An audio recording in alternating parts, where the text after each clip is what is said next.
Assalamualaikum warahmatullahi wabarakatuh. Bismillahirrahmanirrahim. Alhamdulillahirabbil alamin. Wassalatu wassalamu ala asyrofil mursalin sayyidina Maulana Muhammadin wa ala alihi washabihi ajmain. Amma ba'du. Derenge kula takzim teng para sing rawuh.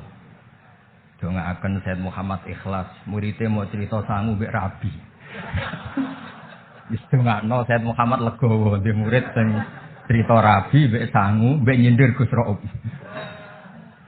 Ingkang kula hormati niki wonten Gus Raub, wonten Habib Husain, Habib Syafi Abud, wonten Habib Soleh Al-Kaf, dan ingkang kula hormati. Kula berpikir begini ya. Kula ikrar deh.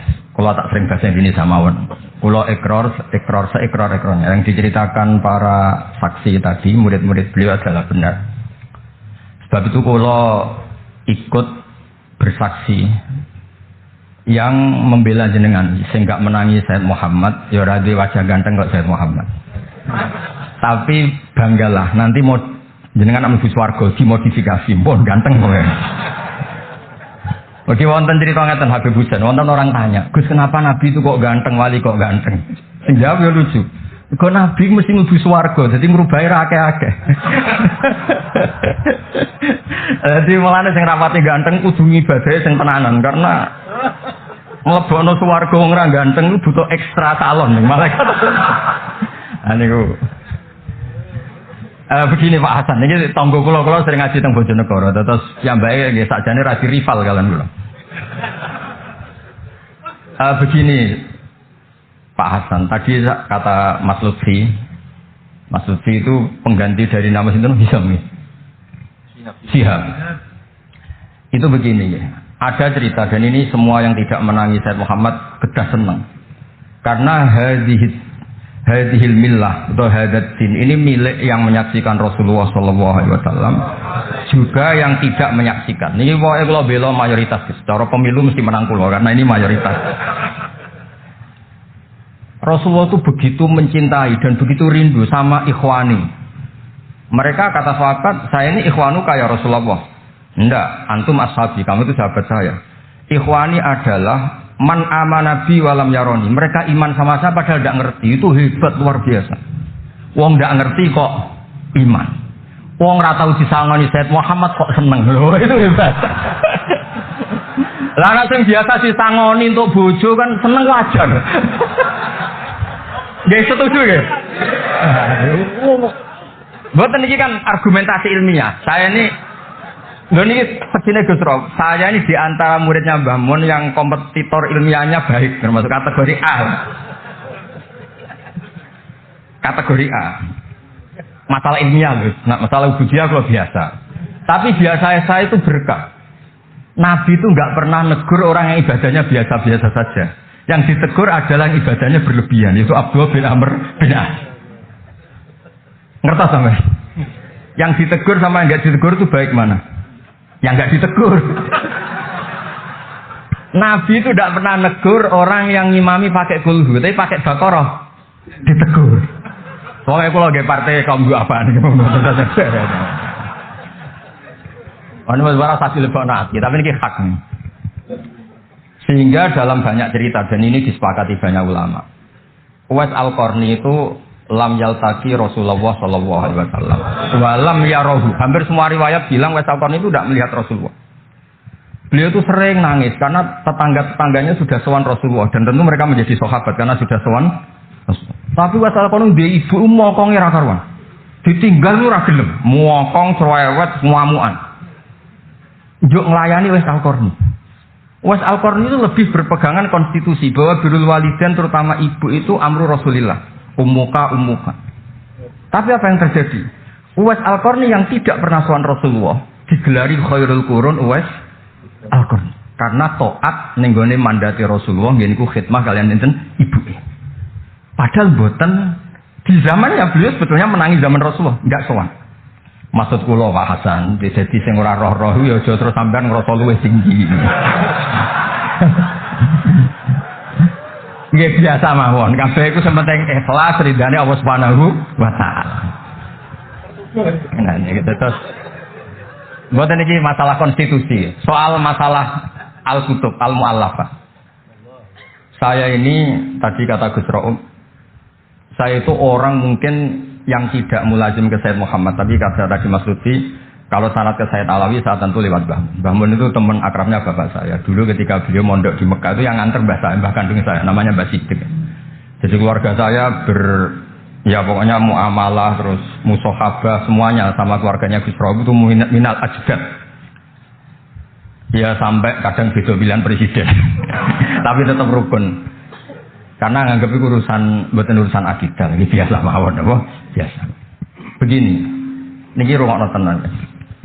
Saya entah berapa kali sampai lupa nyetak kitab tapi bukan nyetak komersial. Saya lagi bukan komersial. Jadi ini enggak perlu menyinggung siapapun, enggak komersial. Al-Hajju Fadha'il wa Ahkam itu saya nyetak entah berapa kali. Dan semua yang saya kasih Gus Rob itu mesti terus minta dibacakan. Kenapa?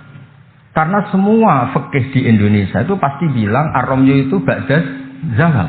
Semua takrib, mu'in, i'ana, semuanya pasti ar-ramyu itu ba'da zawal.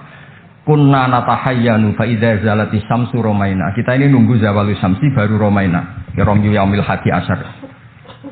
Ketika ada peristiwa Mu'assim, terowongan Mina, karena jutaan orang ke titik yang sama di jam yang sama. Sama lagi jutaan orang ke titik yang sama di jam yang akhirnya Sayyid Muhammad memberanikan diri fatwa secara terbuka bahwa boleh romyu qoblas zawal. Mereka mesti komplain. Iki kitab apa? Sampai komplain. Saya bilang ini yang ngarang putune Kanjeng Nabi. Kabeh bantah. Tak dudono tak diri dan beliau cara ngendikan masuk akal. Ya, ini sering haji napa mari sakniki haji yo wonten sing bisnis bareng wae sing haji lah iki cerita. Sing haji, sing bisnis haji tenan pokoke haji. Sebetulnya dalam romyu itu kan boleh nafar awal, berarti selesai tanggal 12, bisa nafar tsani sampai tanggal 13. Terus kata Sayyid Muhammad, jika bisa isqatur romyi yauma salisa asar bil kulliyah, bisa menggugurkan romyu tanggal 13 bil kulliyah. Fali ayyajuzat taqdim min babi aula, apalagi ini sekedar takdimul waktu. Dan beliau bilang di kitab Al-Hajju Fadha'il wa Ahkam, dan tidak yusamma mukhalafatan. Kenapa ada mukhalafah? Itla ilzama fihi bitasrah, karena Rasulullah tidak mengendikan bahwa ini harus begini. Itu hanya fi'lu.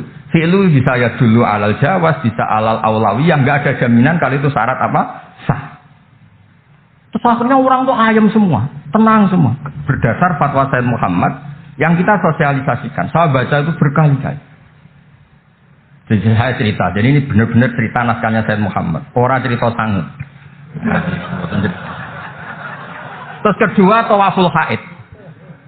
Saya sering ketemu orang-orang yang nekuni medis. Gus, kalau kita pakai obat itu kadang masalah, ada efek samping gini-gini. Padahal kalau kita nunggu suci kayak cerita Sayyidah Aisyah, Rasulullah itu pimpinan. Mereka pasti ikhlas disuruh nunggu Sayyidah Aisyah sampai suci kemudian tawaf ibadah. Tapi ini kan kita orang kebanyakan. Hotelnya kalau lama-lama ya kita tidak kuat bayar, kena komplain. Pesawatnya juga gitu, kalau lama-lama juga kena komplain, bisa tidak bisa pulang kan. Dan itu kata Sayyid Muhammad sederhana ngendikan.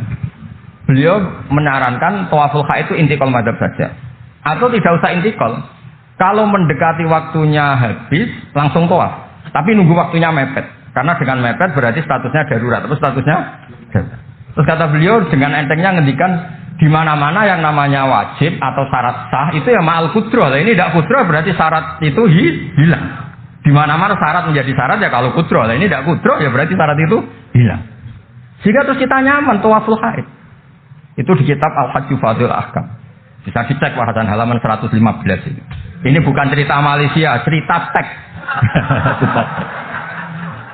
Jadi buat ini serius. Karena tadi kan orang-orang bisa guyon cerita nikah, berarti Anda tukang nikah. Nah kalau sekarang guyon karena ilmu, berarti Anda mubarak betul. Cerita nikah iso guyu, cerita ilmu iso guyu, berarti waras sampean. Ternyata bisa seneng dengan ilmu, bisa dengan rileks. Saya baca kitab beliau yang khataman, ini Gus Rausasinya. Saya baca Qawaid Asasiyah itu pasanan khatam tahun 39. Terus poso ini kemarin 45 ini saya juga khatam baca Qawaid Asasiyah. Dulu itu karangan Sayyid Alawi namanya Zubdatul Itqan. Di era Sayyid Muhammad disebut Al-Qawaid Al-Asasiyah fi Ulumil Quran. Saya ngajar di Sarang ya kitab itu di pondoknya Gus Zufur. Saya berkali-kali baca kitab itu di Kudus, di pondok saya kemarin khatam. Terus kitab beliau yang saya senang sekali diantaranya tentu Mafahim Yajibu Antus Sohah. Tadi Mas Lutfi cerita betapa repotnya Sayyid Muhammad ngadepi Wahabi. Tapi di Indonesia saya sering cerita ke mereka, bahkan sebagian yang berpaham itu di kota banyak yang menjadi minna. Saya cerita begini. La ilaha illallah itu kalimatun dakhala bihal kafiru al-islam. Fakaifa bihadil kalimah? Kok terus jadi tukhriju hadil kalimah al-muslima minal islam ilal kufri. Orang tahlilan, orang nyekel patok, orang-orang NU yang pel itu nyekel patok yang la ilaha illallah, la ilaha illallah. Itu kalimat yang orang kafir puluhan tahun menjadi muslim. Masa dengan kalimat yang sama menjadi kafir? Itu logikanya tidak kena. Berarti kalimat ini punya dua status. Ya mukminah memukminkan, juga mukafirah mengkafirkan. Itu kan lucu gitu. Dan itu mereka terus menerima. Kayaknya bener Gus Pak. Masa kalimat yang 70 orang misalnya kafir dalam waktu 70 tahun, itu karena melafatkan satu kalimat itu saja, la ilaha illallah Muhammadur Rasulullah, langsung menjadi apa? Menjadi muslim atau mukmin. Masa dengan kalimat yang sama hanya karena sambil megang patok terus menjadi apa? Kalimat itu kalimat syahadatut tauhid. Makanya saya mohon para muhibbinnya Sayyid Muhammad itu harus baca kitabnya. Saya ini bukan niat sombong. Saya baca kitab beliau yang saya takriri sampai khatam itu ya Al-Hajju Fadilah. Saya sudah lapar berapa kali saya khatam. Terutama di bab Tawaful Haid sama Amram Yuqobla Zawal. Terus Mafahim Yajibu Antus Sohah, Qawaid Asasiyah, Mafhumut Tatawur wa Tajdid. Terus yang kitab-kitab paling modern terakhir karangan beliau itu Sirah Nabawiyah, sarahnya Alfiyatus Sirahnya Zain Al-Iraqi. Terakhir Mu'alafatus Sayyid Muhammad. Dan saya yang sering juga sinau itu Manhajus Salaf fi Fahmin Nusus. Itu juga termasuk kitab yang sering saya pelajari. Sehingga belajar betul Mas Hasan, bukan main-main, belajar betul ya. Maksudnya kalau tidak bisa tak cari di kamus. Kalau nggak bisa semua, bukannya sombong, pakai sarana saya ini kan, bapak saya itu hafal Quran, buyut-buyut saya ini mungkin termasuk orang yang nekuni Quran. Jadi saya kalau nggak paham, ya Allah, besok ibutan pantas. Tiang buta Quran ini jenengan terus mau ora paham, kita ora pantas gitu. Nah, ya akhirnya paham gitu. Nah, dari sekian cerita yang difahami nufus, nah ini supaya sampean clear ya. Saya mohon semohon-mohonnya. Jika jenengan pilihannya berpakaian seperti ini oke. Yang berpakaian ala Rasulullah atau ala Arab terserahlah istilahnya, ini monggo. Tapi yang berpakaian ala Jawa gini saya masih ingat takbir itu di halaman 423 di Manhajus Salaf fi Fahmin Nusus. Itu beliau ngendikan gini. Wa kanat sunnatu Rasulillah sallallahu alaihi wasallam annahu yat'amu ma yajiduhu fi ardi wa yalbasu ma yajiduhu wa yarkab ma yajiduhu mimma abahahu wa famanis takmala ma yajiduhu fi ardi fahuwa al-muttabi' li sunnah kama annahu hajjal baita min madinati faman hajjal baita min madinati nafsi fahuwa al-muttabi' li sunnah wa ilam takun hadil madinah tilka. Saban cek itu insyaallah lafadznya itu persis, bukan karena saya pintar atau cerdas, memang saya tekuni. Aku raiso seneng terus masang foto tok itu tidak bisa, saya tidak jenis seperti itu. Terus seneng ngenang si sangon itu ora iso, saya itu sebenarnya ya bisa. Tidak bisa, saya tidak jenis itu. Saya itu ya sering dikasih uang Mbah Mun, Gus Rauf saksinya. Tapi ya saya ngenang beliau itu ya kitabnya tak pelajari Al-Ulama An-Jad, tak baca di depan santri saya khatam. Saking senengnya saya Mbah Mun ke Sayyid Muhammad sama beliau punya karangan Maslakut Tanassuk bil Ittisalat di Sayyid Muhammad, Maslakut Tanassuk Al-Makki fil Ittisalat di Sayyid Muhammad Al-Maliki. Saya baca khatam. Saya sampai lupa entah berapa kitabnya Sayyid Muhammad, saya baca khatam dan ada takrirannya. Takriran ini penting karena argumentasinya ilmiah. Misalnya begini, kalau orang ke kuburan kemudian agak diluk, dianggap suratul sajidin li makhlukin. Suratul sajidin li makhlukin. Maka kata Sayyid Muhammad kadang jawab ya lucu. Berarti orang yang koinnya jatuh, koin duit receh. Kalau saya kan mungkin sudah kaya uang kayak ini, koin jatuh tidak tak ambil. Kalau sampean itu kan masih diambil. Itu kan mesti fisurati sajid atau fisurati roke. Lah kalau itu dianggap murtad, semua orang yang ngambil HP-nya jatuh, itu semuanya Murtad karena ada suratul sujud li makhluk, kenapa ini makhluknya koin. Nah ini bukan gitu. Ini data ya. Maksudnya tak baca di sini karena memang saya profesional. Tapi jangan undang saya, yang berundang saya Gus Rawi itu pun sekali ini perjanjian. Saya ini punya buyut-buyut Habib Husain Ba'bud. Buyut-buyut saya itu tukang uzlah. Jadi saya termasuk kiai yang nggak suka diundang. Paling saya hanya ke Pasuruan karena Kiai Hamid Pasuruan itu sepupunya mbak saya. Ke Gus Rauf karena putranya guru saya. Pernah diundang Gus Kafabi karena agak-agak dipaksa. Mbah Mun itu ngaji di Bakarim, berarti jenengan cucu murid. Waduh. Oh, pakai ancaman ini. Wah ya sudahlah, saya nurut. Saya nurut, tapi saya bilang begini, saya ini punya pondok Quran, sering deres Quran. Tadi kata Gus Rauf sering deres Quran, sering nyemak Quran. Ya monggo kalau berani menanggung hisab itu. Akhirnya terus sekali aja. Karena resiko juga kan mengganggu orang yang deres itu. Buatan ini buatan ancaman, buatan cerita mawon, buatan saya biasa. Nah ini saya baca beberapa teks yang supaya jenengan ngerti. Ketika saya Muhammad mencintai Imam Malik itu beliau sampai punya karangan Imam Mudairil Hijrah Malik bin Sabri sekian cerita betapa saya Muhammad itu mencintai Imam Malik. Makanya beliau dengan gelar Al-Maliki. Beliau karuan Al-Hasani tapi beliau menyisipkan gelar apa? Al-Maliki. Kenapa? Saya cerita sekian mazayanya Imam Malik. Imam Malik itu tidak berpendapat kalau ba'da sholatil asri masuk masjid itu disunatkan sholat. Karena bagaimanapun itu waktu ba'dal asri. Meskipun ada sebab mukorin yaitu masuk masjid. Tapi beliau ada anak kecil, di sini ada takbirnya, ada anak kecil bilang, ya Syekh kum farka. Kamu ini sudah Syekh, sudah kiai masuk masjid dan sholat tahiyatul masjid, kum farka. Beliau tidak debat, langsung sholat. Ketika ditanya, innahu laisa bimadzhabi, itu tidak madzhab engkau ya Malik. Inni khosyitu an akuna minal ladzina idza qila lahum ruk'u la yarka'u. Kayak apa? Maksudnya Mas Hasan, kalau senang Imam Malik, ya ngarang Imam Malik. Kalau senang Sayyid Muhammad, ya baca kitabnya. Selain cerita dinikahkan dan cerita diatuan. Buat ini ganjarannya kata kalau Gus, mergi dadi jenengan seneng nyeneng ngomong itu kan ganjaran. Nah sampean takok, lah ono korban iki, kalau tadi ya korban berkali-kali kan saja. Terus ada lagi cerita tentang Imam Malik itu pernah dimintai orang miskin. Saya minta uangnya. Imam Malik jawab, dohirnya itu tidak Islami. Saya tidak punya uang. Kapan-kapan saja ke saya. Terus kata orang di dekat Imam Malik, lima adalah takulu kama yakulun nas rozaqallah. Kenapa engkau tidak seperti umumnya orang rozaqallah? Tidak jadi. Kata Imam Malik, asyaddu kalimatin ala sa'il. Kalimat terberat bagi sa'il adalah kalimat yang nyimpan roda sa'il. Walau dimna jumlatin, meskipun itu fidinim jumlatin terus. Fa'ana ujillu ismallahi ta'ala an askurahu liman yakrohu sama'ahu walau dimna jumlatin. Saya ini ingin menyelamatkan nama Allah.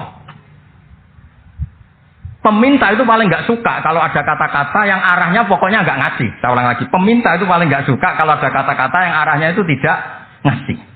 Karena peminta ini sudah mangkel, saya menyelamatkan tidak nyebut Allah. Nanti Allah jadi korban. Rozakok Allah. Itu Allah kapan? Nyatanya sampai sekarang tidak ngasih rezeki. Kan Allah bisa jadi korban kan? Maka beliau nggak mau nyebut Allah. Fa'ana ujillu ismallah. Saya menghormati nama Allah. Jangan sampai saya sebut di depan orang yang sedang nggak suka.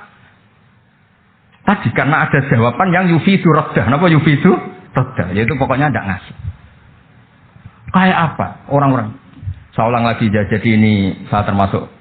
Insya Allah termasuk kompetitor terbaik, termasuk. Bukan apa ya, karena menurut saya senang orang itu. Saya baca Ikhya itu lupa. Khatam berapa kali itu saya takriri pakai naskah. Gus Rauf punya. Saya naskah maknanya Mbah Zubair saya punya. Ngaji Mbah Mun. Kalau nggak bisa masih pakai kitab Ithaf. Kalau naskahnya beda, saya cari naskah yang lain. Karena saya senang Ikhya. Minhajul Abidin. Pokoknya kitab-kitabnya Imam Husain. Saya senang kitabnya Mbah Mun, Mbah Zubair. Semua. Bukan apa, takut saya senang ternyata saya yukhalifu madzhab. Saya sebagai pembaca maksudnya ya. Korek itu kalau senang ternyata dia yukhalifu madzhab karena ada baca. Contoh gampang begini, saya tuh sering ketemu orang-orang khusyuk yang tidak ngaji. Gus itu gimana orang-orang sholat pakai baju merah? Tak tunjukkan di Bukhari, babus sholat fi saubil ahmar. Ada yang protes lagi, gimana Gus itu kiai kok sholat kencing? Berdiri, babul kauli qaiman inda subadati qaumis. Di Bukhari itu. Gus, kok ada hadisnya semua? Yang masalah itu tak kamu kata saya gitu. Lu sampai sholat, sampai kalau sholat kan mikir, ya mikir utang, mikir macam-macam. Itu Imam Bukhari punya bab. Babul ifkar, tafsirnya Imam Bukhari pakai bab itu babul ifkar di sholat. Bab mikir di sholat. Itu dalilnya lucu, Beb Husain. Kanjeng Nabi itu sholat terus salam ke susu. Ditanya, kenapa ke susu? Saya ingat ada dinar di rumah yang belum saya bagi. Berarti ingatnya kan pas sholat. Sampai, ya bedanya Nabi ilingnya barang api sama nuran. Tapi kan podo lah dalam bab. Jadi kalau suwon kitab-kitab Sayyid Muhammad yang jadi makhrajan hasanan lihadil ummah itu harus kita bela mati-matian. Misalnya begini, Atakoh Somadia, mungkin di Jawa Timur disebut Atakoh Kubra yang baca kulhu beberapa kali, yang katanya bapaknya terus masuk surga itu.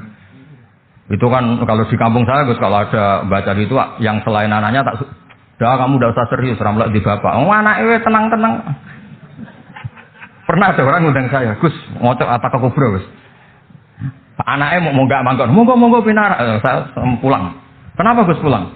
Karena anaknya ramoco, wong liya bukan moco sembrono, sing ana ning hadis awaladin sholihin yatullah ra ono au kiyayin sholihin yatullah langsung Gus jenengan ngawur e dalil aku ora ngawur pancen iki wong alim mesti roh tenan sing ana ning hadis awaladin sholeh ora au kiyayin sholeh jadi anak itu penting malah munggah manggon atok rokokan monggo semenjak itu kalau orang undang saya enggak berani kalau enggak khusyuk moco takut saya pulang. Lah misalnya yang undang bagakno nyangoni saya, sugih saya. Kan mboten ngefek no, teror-teror nonton mboten ngefek. Jadi ini penting meskipun guyon, ilmu itu didudukkan. Sayyid Muhammad ngendikan, hadis-hadis tentang jumlah qul huwallahu ahad semuanya itu dhaif. Saya pernah ngaji itu di Kudus cerita gini. Alhamdulillah kok dhaif. Hadis tentang jumlah la ilaha illallah yang banyak, alhamdulillah juga dhaif. Karena kalau itu syarat sahnya harus banyak berarti begini. Mangkola la ilaha illallah mi'ata marrah lagi dakhalal jannah. Berhubung enggak ada jumlah mi'ata marrah, satu pun sudah dakhalal jannah. Qul wahad juga sama di riwayat Bukhari jelas. Ada orang kalau ngimami baca kulhu ditanya, "Kenapa engkau baca kulhu?" Li annaha sifatur rahman, fa ana uhibbu an aqra'a biha. Kata Nabi apa? Jibril datang, "Akhbir ya Muhammad, anna wa yuhibbu bi hubbihi qul huwallahu ahad." Dan semua riwayat katanya bilang hubbuka iyyaha adkhalakal jannah. Dan enggak ada riwayat hubbuka iyyaha wa qira'atuka alfa marra wa alfa marra lagi dakhalal. Kalau ada riwayat itu, innalillahi wa inna ilaihi raji'un. Kita punya masalah besar karena kita enggak kuat baca lama-lama itu enggak kuat. Artinya gini, kita harus menjadikan kitabnya Sayyid Muhammad ketika menvonis hadis-hadis yang jumlahnya besar tadi. La ilaha illallah jumlah. Soal kamu lakukan tetap baik, kita sepakat itu baik. Tapi jangan jadi aturan hukum. Saya ulang lagi, baca banyak tentu tetap baik, tapi jangan menjadi aturan. Kalau jadi aturan hukum berarti gini. Dakhalal kafiru fil Islam in qara'a la ilaha illallah alfa marrah mi'ata marrah. Itu yang mengislamkan di masjid capek itu. Karena nunggu alfa marrah. Jadi saya mohon karena agama ini yuridu wa bikumul yusra, agama ini Allah inginnya itu mudah. Bu istu bil hanifiyatis sama semuanya itu mudah. Tapi jangan tahawun ya.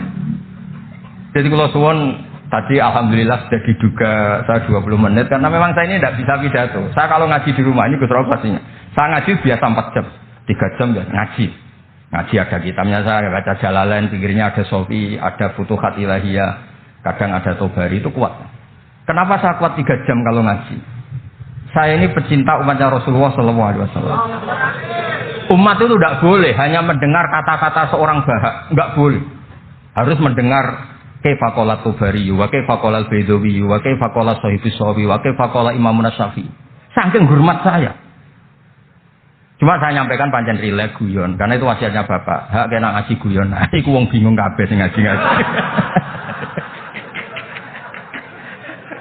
Jadi, nggih ngoten mawon. Assalamualaikum warahmatullahi wabarakatuh.